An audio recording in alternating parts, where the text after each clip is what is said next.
नमस्कार। पूर्व SDRF inspector Ganesh sir, ये जो एसडीआरएफ की बहाली निकली हुई है, जो पत्रांक संख्या एसडीआरएफ 01/2025, इसके संदर्भ में बहुत सारी जानकारियां मैं देना चाहता हूं।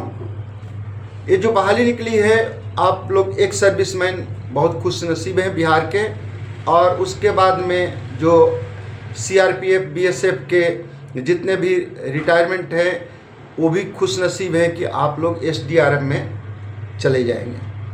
ये वैकेंसी लगभग 15 साल के, तकरीबन 15 साल की वो सिविलियंस की हुई है। भूतपूर्व सैनिक का ये दूसरी बार भर्ती होने जा रही है।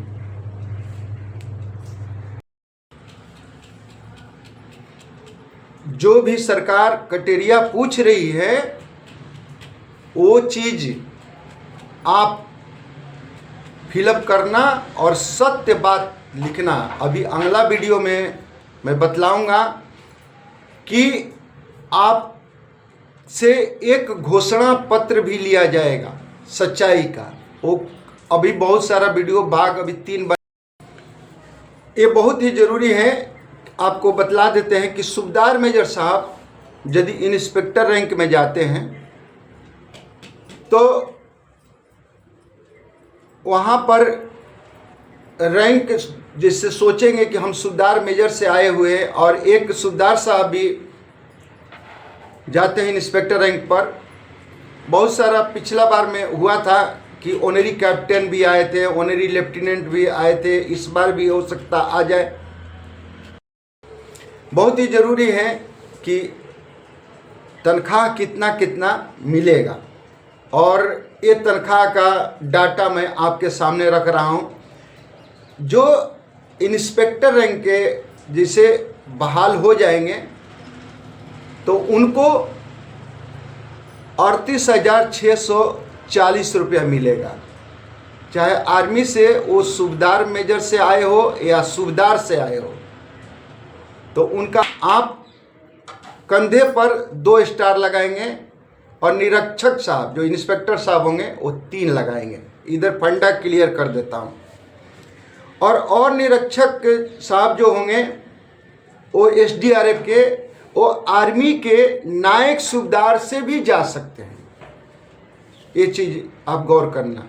नायक सूबेदार साहब होंगे वो भी जा सकते हैं, और सूबेदार साहब होंगे वो भी उसमें भर सकते हैं। तो ये चीज़ का आप ध्यान रखिएगा जरूर। करेक्टर चरित्र प्रमाण पत्र जो आर्मी से मिला हुआ है वो होना चाहिए एग्जाम्पलरी। एग्जाम्पलरी का मतलब होता है एक नमूनादार, जिसे वेरी गुड, वेरी नाइस ये भी नहीं चलेगा, एग्जाम्पलरी होना चाहिए। तकरीबन सेना में जो सेवानिवृत्त होते हैं उनको ये एग्जाम्पलरी, उनको चरित्र का सर्टिफिकेट दिया जाता है सेना से, और ये सभी के लिए अनिवार्य है। चाहे सिपाही हो या आपका सूबेदार साहब हो, या सूबेदार मेजर साहब हो, हेड कांस्टेबल हो, नायक सूबेदार साहब हो, सबके लिए ये जरूरी है। एग्जाम्पलरी करेक्टर सर्टिफिकेट होना चाहिए। अब हम लोग चलते हैं, इसमें कितना कितना तनख्वाह मिलती है, कितना कितना तनख्वाह मिलती है, ये भी जानना बहुत ज़रूरी है। अब चलते हैं head constable. Head constable GD है।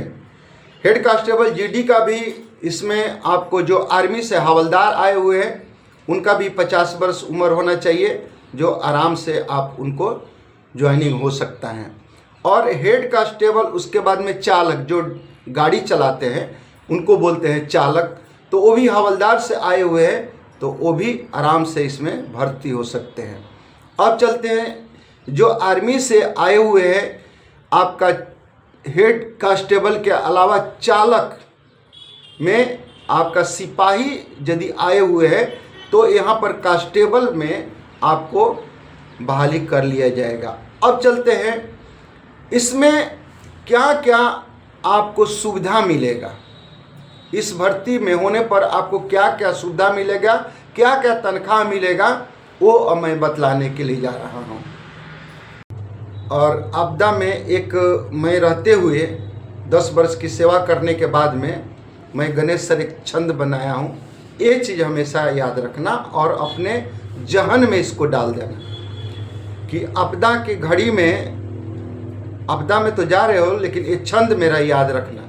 और पूरे SDRF ही नहीं, पूरे इस भारत देश ही नहीं, पूरे विश्व के लिए मैं ये बात कह रहा हूँ कि आपदा के घड़ी में जो मदद करे उसी को इंसान कहते हैं, अथवा उनको इंसान में गलती से भी नाम नहीं लेना।